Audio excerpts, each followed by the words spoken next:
اللهم صل على سيدنا محمد. بسم اللہ الرحمن الرحیم نحمدہ ونصلی علی رسولہ الکریم۔ المجاز علم البیان کے اندر جو اہم چیزیں ہیں اس میں ایک تشبیہ ہے، ایک مجاز ہے، استعارہ وغیرہ۔ تو اس سے پہلے تشبیہ سے متعلق تفصیل بیان ہوئی ہے، تو ابھی مجاز کے بارے میں تفصیل بیان کر رہے ہیں۔ تو سب سے پہلے اس کی تعریف بیان کی ہے، المجاز هو لفظ استعمل فی غیر معناه الاصلی۔ مجاز وہ لفظ ہے جو اپنے اصلی معنی کے علاوہ کسی اور معنی میں استعمال ہو۔ اسد جیسے اسد کا لفظ ہے، تو اس کا اصلی معنی کیا ہے کہ ایک جانور ہے جو شیر جسے کہا جاتا ہے، اور مخصوص جانور ہے جو چیر پھاڑ کر کھانے والا ہے، حملہ کرنے والا ہے، اور چار ٹانگوں والا، دونوں والا۔ تو اس کو جب آپ اطلاق کرتے ہیں کسی انسان کے اوپر، زید اسد، زید شیر ہے، تو اب یہاں پر شیر کا وہ والا معنی مراد نہیں ہے جانور والا، یہاں پر اس کا ایک دوسرا معنی ہے بہادری والا۔ شیر کا مطلب ہے بہادر ہونا، تو زید کے اوپر بہادری والے معنی کا آپ اطلاق کر رہے ہیں کہ زید بہادر ہے، نہ کہ زید وہ جانور ہے جو مخصوص جانور ہوتا ہے، شیر۔ یہاں پر اسد کا جو اپنا اصلی معنی تھا حیوان المفترس، وہ مراد نہیں ہے، بلکہ اس کا دوسرا معنی شجاعت، بہادری، وہ مراد ہے۔ تو لفظ اپنے اصلی معنی کے علاوہ دوسرے معنی میں استعمال ہو، اس کو مجاز کہا جاتا ہے۔ تو زید اسد میں اسد یہ مجاز ہے۔ علامت میں کہتے ہیں کہ اس میں کوئی درمیان میں علاقہ ہونا ضروری ہے، کوئی ایسا تعلق،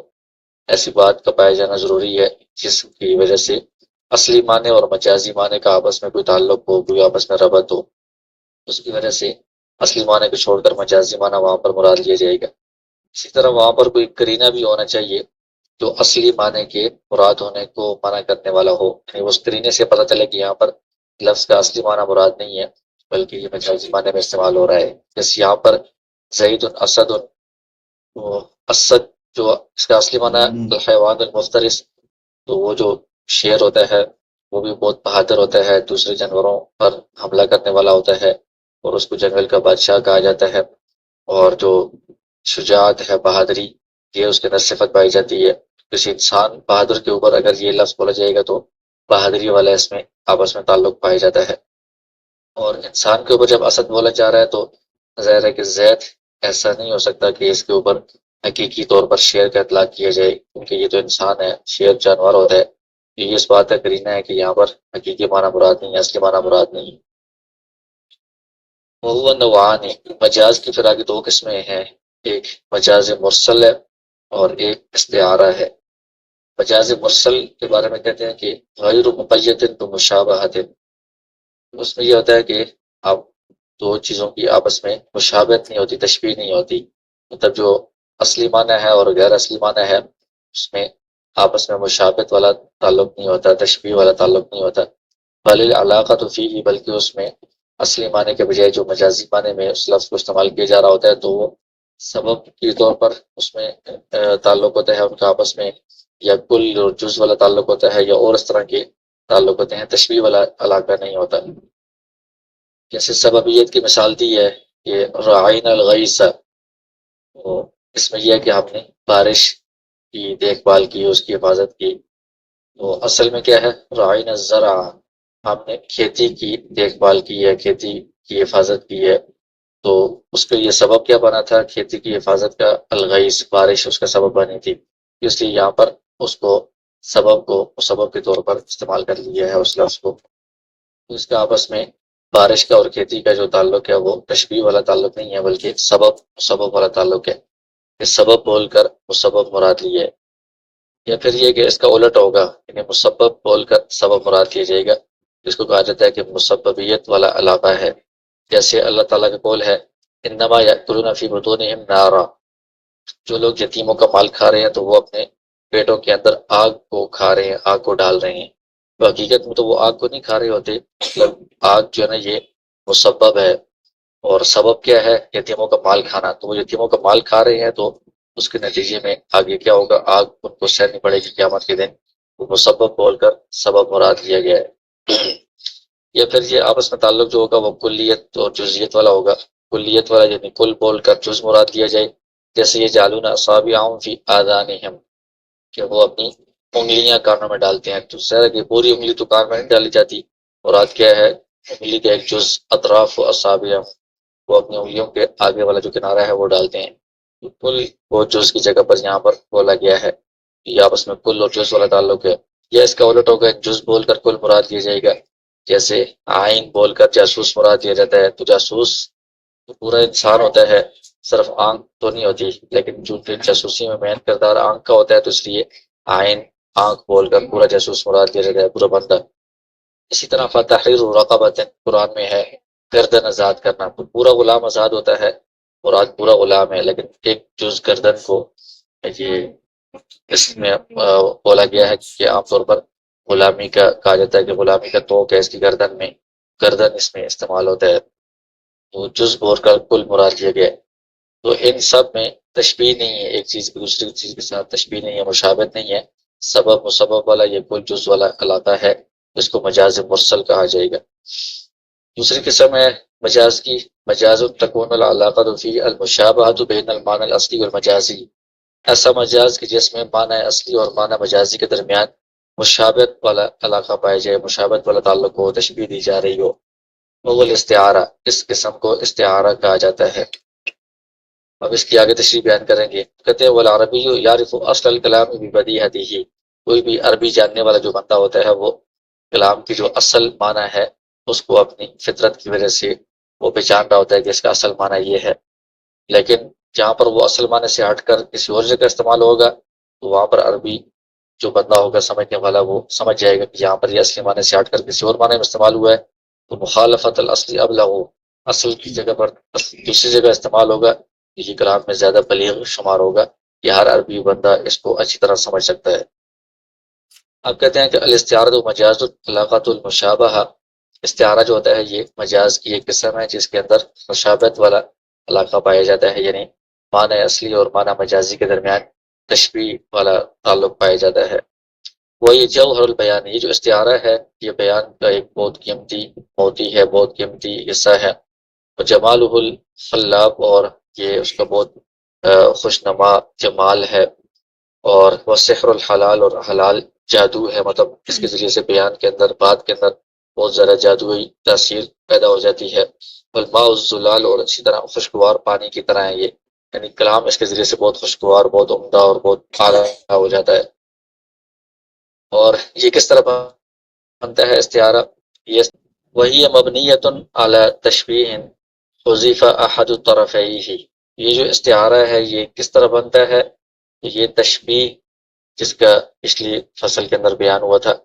تو اسی کی طرح یہ تشبیہ ہوتی ہے، لیکن اس میں جو طرفین ہیں تشبیہ کے، مشبہ اور مشبہ بھی، ان میں سے ایک کو حذف کر دیا جاتا ہے. وجہ شبہ ہی، اور جو وجہ تشبیہ ہوتی ہے اس کو بھی حذف کر دیا جاتا ہے. وہ ادات ہی، اور ادات جو حرف تشبیہ ہے اس کو بھی حذف کر دیا جاتا ہے. اس طرح یہ استعارہ بنتا ہے. جیسے مثال دی ہے کہ قول کے عن عالم لقیتہ، آپ کی کسی عالم سے ملاقات ہو تو آپ کہیں کہ لقیت بحرا، کہ میں نے ایک ایسے بندے سے ملاقات کی ہے جو سمندر ہے. مطلب یہ کہ وہ عالم اپنے علم کی وسعت میں اور اپنے علم کی گہرائی میں جو ہے نا وہ اپنے علم کی گہرائی میں سمندر کی طرح ہے. تو یہاں پر عالم مشبہ ہے اور بحر جو ہے سمندر مشبہ بھی ہے، اور کاف حرف تشبیہ ہے، اور وسعت اور گہرائی جو ہے نا علم کی یہ وجہ تشبیہ ہے. یہاں پر عالم کو بھی حذف کر دیا ہے جو مشبہ ہے، کاف جو حرف تشبیہ ہے اس کو بھی حذف کیا گیا ہے، اور سعت اور تدفق جو وسعت ہے اس کو بھی وجہ تشبیہ کو بھی حذف کر دیا ہے، صرف مشبہ بھی یہاں پر مذکور ہے. او، تو یہاں پر یہ استعارہ بن گیا ہے. او کا قولی کا انسان، یا پھر آپ کسی انسان کے بارے میں کہتے ہیں رأیت شمسا ای فی حسن طلعتی، اس انسان کو آپ نے دیکھا تو آپ کہیں گے رأیت شمسا، میں ایک سورج کو دیکھا ہے. مطلب کیا کہ ایک ایسے بندے کو دیکھا ہے جو سورج کی طرح ہے، اچھی شکل میں یا روشنی میں. تو اس میں اس انسان کو بھی حذف کر دیا جو مشبہ ہے، کاف کو بھی حرف تشبیہ کو بھی اور وجہ تشبیہ کو بھی حذف کیا گیا ہے. تو یہ استعارہ ہے. مشبہ بھی البحر ہے وہ مستعار ہے، یعنی اس کو اصل جو معنی تھا اس کا سمندر، اس سے مستعار لے کر اس کو کسی عالم کے اوپر اس کا اطلاق کیا گیا ہے، وہ مجازی معنی میں اس کا اطلاق ہوا ہے۔ مشبہ جو ہے نا وہ عالم ہے، اور وہ مستعار لہو ہے، جن کے لیے لفظ مستعار لیا گیا ہے وہ عالم جو ہے نا وہ مستعار لہو ہے، اور جو لفظ ہے وہ مستعار ہے عاریۃً لیا گیا ہے۔ الاضاف آگے اس کی وضاحت کر رہے ہیں، المجاز اسلوب من اسالیب التوسع فی البیان، مجاز جو ہے یہ بیان کے اندر جو مختلف اسلوب ہوتے ہیں وسعت والے، ان میں سے ایک اسلوب ہے یہ جو کسی بات کو بیان کرنے میں وسعت پیدا کرتا ہے، اس کے اندر عمدگی اور بلاغت پیدا کرتا ہے۔ اور بہت ہی کم کوئی ایسے علماء ہوں گے شریعت کے یا عربی زبان کے جو ماہرین ہیں جو اس کے عربی زبان میں یا قرآن میں واقع ہونے کی نفی کرتے ہوں، انکار کرتے ہوں، ایسا نہیں ہے۔ مطلب اکثر علماء، شریعت والے علماء بھی اور عربی کے جو ماہرین ہیں وہ یہ اس بات کے قائل ہیں کہ لغت عربی میں بھی مجاز کا بہت زیادہ اطلاق ہوتا ہے، اس کا وقوع ہوتا ہے، اور قرآن میں بھی بہت جگہوں پر یہ مجاز استعمال ہوا ہے، لیکن بہت کم ہی ایسے لوگ ہیں کہ انہوں نے اس بارے میں اختلاف کیا، اس کی نفی کی ہے۔ وکل متفق علی صحت مختلف فیہ منہ، اس میں جس بات پر اختلاف کیا گیا ہے اس کے صحیح ہونے پر سارے کے سارے متفق ہیں کہ وہ بات ٹھیک ہے، البتہ اس کو نام کیا دیا جائے تو اس بارے میں ان کا اختلاف ہوا ہے۔ بات جو ہے وہ تو حقیقت میں ہے، واقعی ہوئی ہے۔ جیسے مثال دی، رأیت اسدا یرمی، میں نے ایک شیر کو دیکھا کہ وہ تیر پھینک رہا ہے۔ اب یہ والا جملہ تو عربی زبان میں بولا جاتا ہے، اور قرآن میں بھی اس طرح کے مجازی جملے بولے گئے ہیں۔ سارے اس بات پر متفق ہیں کہ یہاں پر جو اسد کا لفظ ہے وہ انسان شجاع، بہادر آدمی کے لیے بولا گیا ہے، شیر سے حقیقی شیر مراد نہیں ہے بلکہ بہادر آدمی مراد ہے۔ لیکن اس کو نام کیا دیا جائے گا، اس بارے میں ان کا اختلاف ہوا ہے۔ بعضوں نے اس کو مجاز کا نام دیا ہے کیونکہ اسد کا جو لفظ ہے وہ حقیقت میں حیوان مفترس کے لیے وضع کیا گیا ہے، وہاں سے اس کو مستعار لیا گیا ہے مجازاً، یہ رجل الشجاع، بہادر آدمی کے لیے بولا جاتا ہے، تو یہ مجازی معنی میں استعمال ہوا ہے، یہ مجاز ہے، اکثر تو یہی کہتے ہیں۔ بعض ایسے ہیں کہ جو کہتے ہیں کہ ہم اس کو مجاز کا نام نہیں دیں گے بلکہ ہم اس کو حقیقت ہی شمار کریں گے، کہ یہ جو اسد کا لفظ ہے یہ اس بہادر آدمی کے لیے بھی حقیقت کے طور پر یہ استعمال ہوتا ہے، کیونکہ یہ بھی عربی زبان کے جو اسالیب ہے ان میں سے ایک اسلوب ہے۔ اور کرینہ یہ ہے کہ یرمی آگے جو لفظ آ رہا ہے وہ اس بات پر کرینہ ہے کہ یہاں پر وہ والا شیر مراد نہیں ہے جو جانور ہے، انسانوں والا شیر مراد ہے، تو انسان کو بھی اسد کا شیر کا نام حقیقی معنی کے طور پر اس پر بولا جا سکتا ہے، اس کا اس پر اطلاق ہو سکتا ہے، تو یہ حقیقی معنی میں بھی یہاں پر استعمال ہوا ہے۔ انسان جو بہادر ہے اس وہ بھی اسد کا حقیقی معنی ہے، مجاز اس کو ہم نہیں بولیں گے۔ بعض حضرات یہ کہتے ہیں کہ ہم اس کو مجاز نہیں بولیں گے بلکہ یہ بولیں گے کہ یہ تشبیہ ہے، کہ اس بہادر آدمی کو شیر کے ساتھ تشبیہ دی جا رہی ہے، تو تشبیہ کو ہم مانتے ہیں، مجاز کے وہ قائل نہیں ہے۔ بعض رات یہ کہتے ہیں کہ یہ مجاز ہے، مطلب مجاز کا مطلب یہ کہ اس کا استعمال جائز ہے، ایسا نہیں ہے کہ حقیقی معنی سے ہٹ کر یہ دوسرے معنی میں استعمال ہو رہا ہے۔ بہرحال یہ جو اختلاف ہے ان کا آپس میں یہ لفظی اختلاف ہے کہ اس کو ہم نام کیا دیں گے، کیا بولیں گے اس کو، لیکن اس طرح کا جملہ استعمال ہوتا ہے اور لفظ ایک معنی سے ہٹ کر دوسرے معنی میں استعمال ہوتا ہے، اس بات پر سارے متفق ہیں کہ یہ عربی زبان میں بھی ہوتا ہے اور قرآن میں بھی یہ واقع ہوا ہے۔ وَلَنَا سُؤَالَانِ فِي هَذَا الْبَابِ لِمَنْ يُنْكِرُ الْمَجَازَ، کہتے ہیں اس سے پہلے بتایا تھا کہ مجاز کے بارے میں تھوڑا سا اختلاف ہے، لفظی اختلاف۔ اکثر جو علماء ہیں شریعت والے یا جو عربی زبان کے ماہرین ہیں وہ تو اس کے قائل ہیں، چند ایک ایسے ہیں کہ جو اس کا انکار کرتے ہیں، وہ بھی لفظی اختلاف کے طور پر، مطلب مجاز کے اطلاق کے طور پر کہ یہ لفظ مجاز کہلائے گا یا نہیں کہلائے گا، ورنہ استعمال تو وہ بھی مانتے ہیں کہ اس طرح استعمال ہوا ہے، یہ ایک لفظی اختلاف ہے۔ تو جو انکار کرنے والے ہیں مجاز کا، ان کے لیے یہ کہتے ہیں کہ دو سوال ہے ہماری طرف سے، تو لا یطرحان علی احد ممن ينکر المجاز، جو بھی بندہ مجاز کا انکار کرنے والا ہو اس کے سامنے یہ دو سوال جب بھی رکھے گئے ہیں تو الا قلت حیلته فی الاجابۃ عنہما، تو ان دونوں سوالوں کا جواب دینے میں اس سے کوئی حیلہ نہیں بن سکا، مطلب کوئی صحیح طرح جواب وہ نہیں دے سکا۔ تو یہ ایسے مضبوط سوال ہے، تو ان سے پتہ چلتا ہے کہ مجاز کا کوئی بندہ انکار نہیں کر سکتا، انکار کرے گا تو ان سوالوں کے جواب دینے پڑیں گے، وہ جواب سے مان نہیں پاتا، اس لیے مجاز کا ہونا یہی صحیح درست بات ہے۔ احدہما، پہلا جو سوال ہے وہ یہ ہے کہ ای المسمیین سمی بالاسد اولا، اسد ایک لفظ ہے تو اس کے دو مسمى ہیں مطلب جن کو اسد بولا جاتا ہے. ایک تو وہ حیوان مفترس ہے، مشہور جو جانور ہے جو شکار کرنے والا، حملہ کرنے والا ہوتا ہے، اس کو بھی اسد کہتے ہیں. اور ایک بہادر انسان جو ہے اس کو بھی اسد کہا جاتا ہے. تو یہ اسد ایک اسم ہے، اور اس کا ایک مسمى حیوان مفترس ہے، دوسرا مسمى انسان ہے. تو ان دونوں کے اوپر مطلب اسد کا اطلاق ہوتا ہے. یہ تو سب مانتے ہیں کہ استعمال بہادر آدمی کے لیے بھی اسد کا استعمال ہوتا ہے. یہ تو جو مجاز کا انکار کرنے والے ہیں وہ بھی مانتے ہیں. اور اس کے دو مسمى ہو گئی، لیکن ان دونوں کے لیے یہ لفظ اکٹھا تو وضع نہیں ہوا، اکٹھے تو یہ دونوں جو نا وہ معنی اس کے نہیں ہوتے. ان میں سے پہلا کون سا مسمى ہوگا جس کے لیے اسد کا لفظ بولا گیا تھا، یا اسد کا نام جس کے لیے پہلے وضع کیا گیا تھا، پہلا کون سا ہوگا؟ لازمی بات ہے کہ ایک پہلے ہوگا دوسرا بعد میں ہوگا. تو پہلے سب یہی مانیں گے کہ حیوان مفترس پہلے یہی اصل اس کا مسمى ہے اسد کا. اس لفظ کو اصل اس جانور کے لیے وضع کیا گیا ہے، بعد میں پھر بہادر آدمی کے لیے بھی یہ بولا جاتا ہے. اور دوسری مثال دی ہے کہ جب ہم کہتے ہیں کوئی حافظ یحفظ کثیرا من العلوم، جس نے بہت سارے علوم کو حفظ کیا وہ یاد کیا وہ، اس کو ہم کہتے ہیں کہ ھذا حاسوب، یہ تو کمپیوٹر ہے. تو حاسوب جو ہے نا کمپیوٹر، اس کا ایک مسمى وہ مشین ہے کمپیوٹر جو ہوتا ہے، اور ایک مسمى وہ بندہ ہے جس کا دماغ جو ہے نا وہ بہت ساری چیزوں کو محفوظ کیے ہوئے ہے، کمپیوٹر کی طرح ہے. تو اب اس کا پہلا مسمى کون سا ہوگا، جو مشین والا کمپیوٹر ہے یا جو انسان حافظ ہے کمپیوٹر ہے؟ تو ان میں سے پہلا اس کا مسمى کون سا ہے؟ پہلے یہ حاسوب کا اطلاق کس پر کیا گیا تھا؟ تو سب یہی جواب دیں گے کہ جو اصل کمپیوٹر ہے مشین والا وہ اصل اس کا مسمى ہے، پہلے اس کے لیے یہ وضع کیا گیا تھا. بعد میں پھر جو انسان ہوتا ہے بہت زیادہ چیزوں کو حفظ کرنے والا، اس کے اوپر بھی اس کو بولا جاتا ہے، وہ بھی اس کا دوسرا مسمى بن گیا. لازمی بات ہے ایک پہلا مسمى ہوگا ایک دوسرا ہوگا. جو پہلا ہوگا وہی اصلی ہوگا، دوسرا جو ہوگا وہ غیر اصلی ہوگا. تو پہلے میں جب استعمال ہوگا تو اس کو حقیقت کہا جائے گا، دوسرے میں غیر اصلی میں جب استعمال ہوگا تو وہ مجاز ہوگا. تو یہ پہلا انہوں نے سوال کیا تھا کہ ان میں سے کون سا مسمى پہلا ہوگا. سوال الثانی، دوسرا سوال یہ ہے کہ حین اطلاقنا لللفظ المستعمل المجازی، جس وقت ہم مستعمل لفظ کو مجاز میں استعمال کر رہے ہوتے ہیں، مطلب دوسرے مسمى میں استعمال کر رہے ہوتے ہیں، جیسے اسد کا جو لفظ ہے اس کو بہادری کے معنی میں استعمال کر رہے ہیں، یا حمار کا جو لفظ ہے اس کو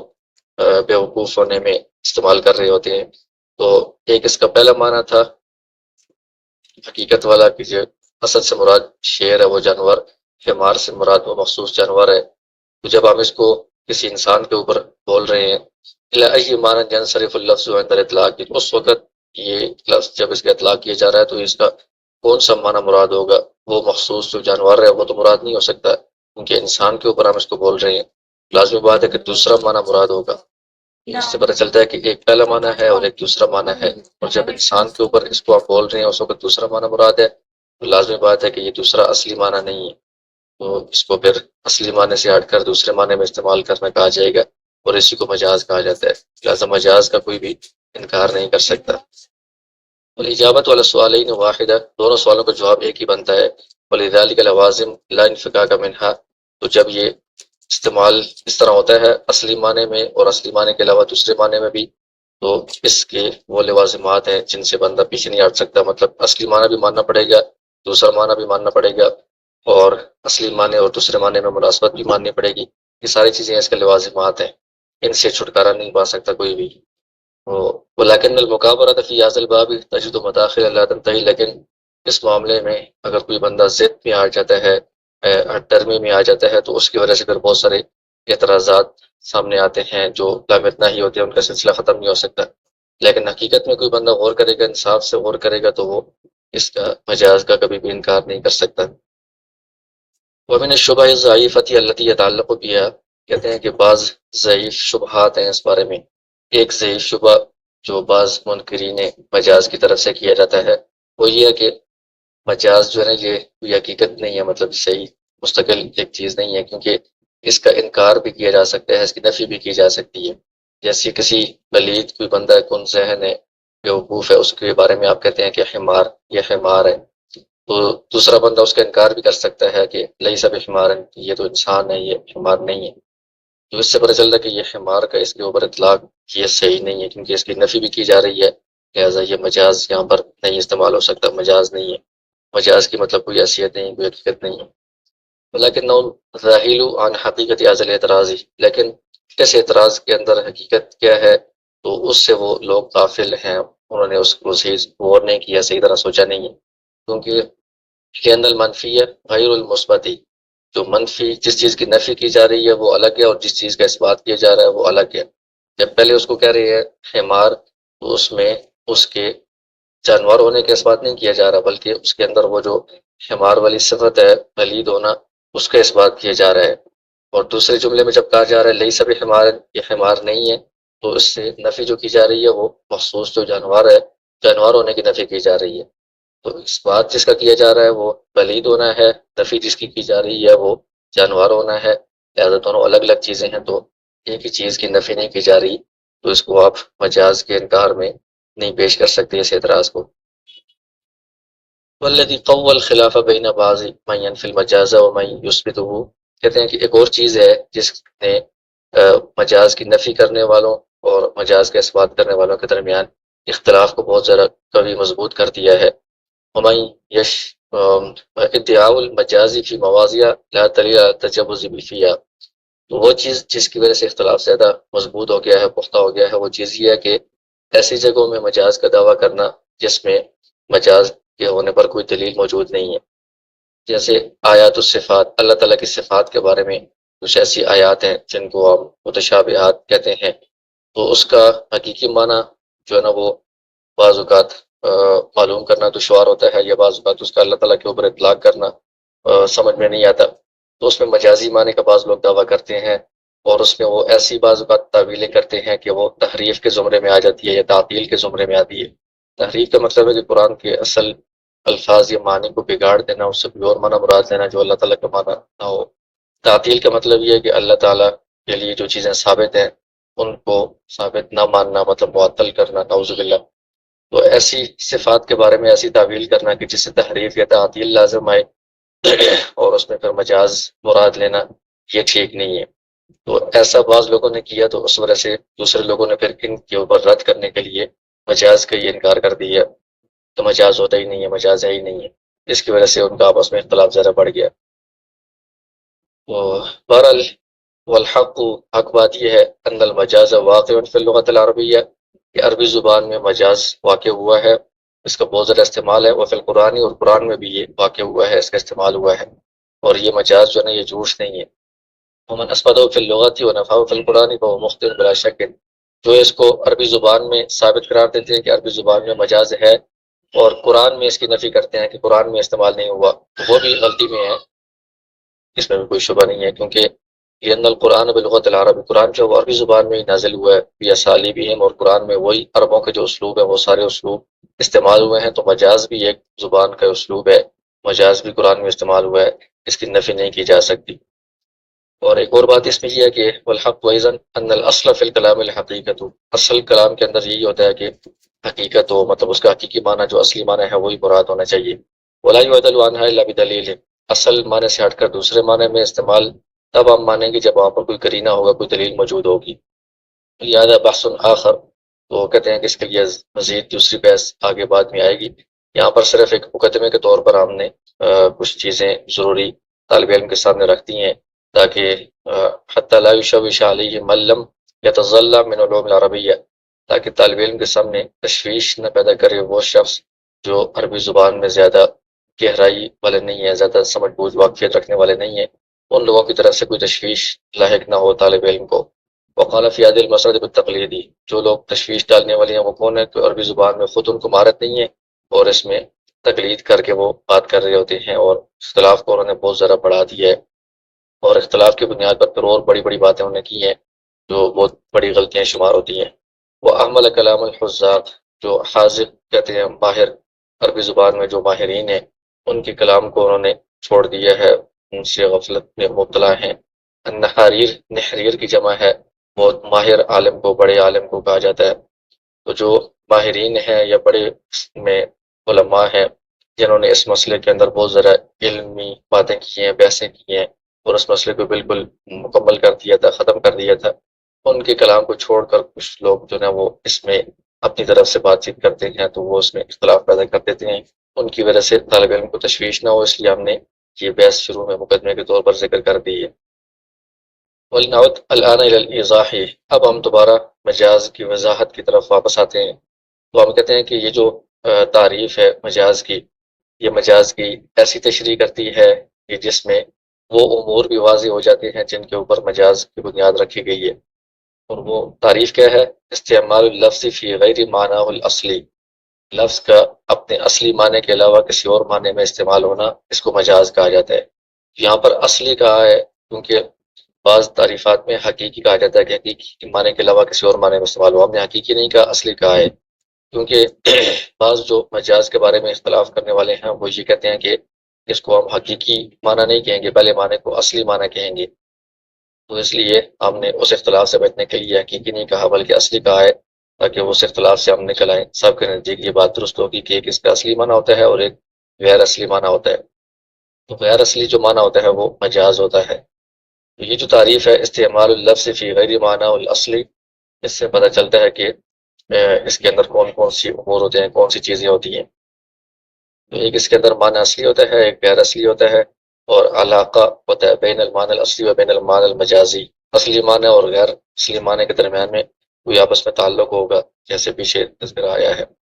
وہ قرینہ، اور اس میں کوئی قرینہ موجود ہوگا جو اصلی معنی کو مراد لینے سے مانع ہوگا، جو اس بات پر دلالت کرے گا کہ یہاں پر اصلی معنی مراد نہیں ہے۔ قرینہ پھر دو قسم کا ہوتا ہے، حالیہ، کبھی حال جو ہوتا ہے اس موقع پر، جس موقع پر بات ہو رہی ہے، سامنے والے کے یا بولنے والے کے یا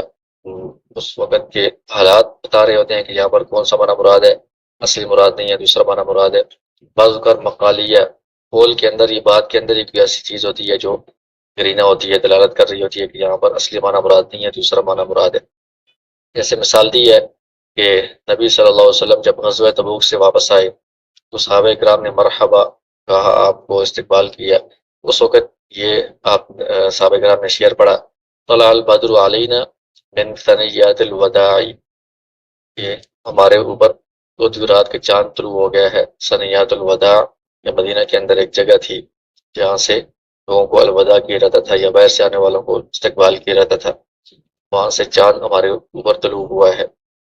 یہ شعر جو ہے نا یہ ویسے مشہور ہے کہ ہجرت کے موقع پر جب آپ صلی اللہ علیہ وسلم مدینہ میں داخل ہو رہے تھے تو مدینہ کی جو بچیاں تھیں انہوں نے یہ شعر پڑھے تھے۔ یہاں پر اس کتاب کے جو مصنف ہے وہ کہتے ہیں کہ یہ ہجرت کے موقع پر نہیں بلکہ غزوہ تبوک سے واپسی کے موقع پر صحابہ کرام نے یہ شعر پڑھا۔ دوبارہ اس میں بدر کا لفظ بولا گیا ہے، تو اس کا ایک اصلی معنی ہے چوتھی رات کے چاند کو کہا جاتا ہے، اور ایک اس کا غیر اصلی مجازی معنی ہوگا کہ کسی شخصیت کو چاند کے ساتھ تشبیہ دے کر اس کے اوپر یہ لفظ بولا جا رہا ہوتا ہے۔ تو وہاں پر ظاہر ہے کہ آپ صلی اللہ علیہ وسلم تشریف لا رہے تھے تو آپ کے لیے یہ بدر کا جو رات کے چاند کا لفظ بولا گیا ہے۔ تو عالم کل من یفقہ العربیہ تھا، اس وقت جو بھی بندہ عربی زبان کو سمجھنے والا تھا وہ صاف سمجھ جاتا کہ نبی صلی اللہ علیہ وسلم یہاں پر بدر سے مراد ہے، جو اس کا اصلی معنی ہے چاند، آسمان والا چاند، وہ مراد نہیں ہے، کیونکہ اس وقت ایک تو اس میں قرینہ حالیہ موجود ہے، اس وقت جو لوگ تھے تو ان کو سامنے نظر آ رہا تھا کہ نبی صلی اللہ علیہ وسلم سامنے سے تشریف لا رہے ہیں، تو لہٰذا آپ ہی اس سے مراد ہے۔ رؤیتہم لہ، جو دیکھ رہے تھے تو وہ اس حالت سے پہچان رہے تھے کہ بدر سے آپ صلی اللہ علیہ وسلم کی ذات مراد ہے۔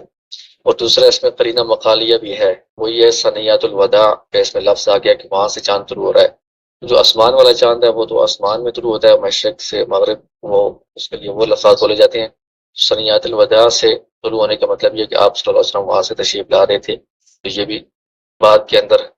قرینہ مقالیہ ہے جو دلالت کرتا ہے کہ بدر سے مراد آپ صلی اللہ علیہ وسلم کی ذات ہے۔ وَلَا يَسْتَطِيعُ أَن يَنْفَكَّ مِنْ لَوَازِمِ هَذِهِ الْقُيُودِ، کہتے ہیں کہ یہ جو مجاز ہے اس کے اندر یہ ساری قیودات ہوتی ہیں، معنی اصلی ہوتا ہے، غیر اصلی ہوتا ہے، علاقہ ہوتا ہے، قرینہ ہوتا ہے، یہ ساری چیزیں ہوتی ہیں، یہ لازمی ہوتی ہیں۔ جو بندہ من يدعي المجاز فی صفات الباری عز وجل، اللہ تعالیٰ کی صفات کے اندر مجاز کا دعویٰ کرتا ہے تو ان کو بھی ان قیودات کو ماننا پڑے گا، وہ ان قیودات سے چھٹکارا نہیں پا سکتے، ان سے بچ نہیں سکتے۔ وہاں پر جب اصلی معنی مراد لیں گے، غیر اصلی مراد لیں گے اور یہ ساری چیزیں مراد لیں گے تو پھر بہت اس میں خرابی لازم آئے گی، تو اس لیے وہاں پر ان کے نزدیک مجاز کا استعمال کرنا، اطلاق کرنا یہ ٹھیک نہیں۔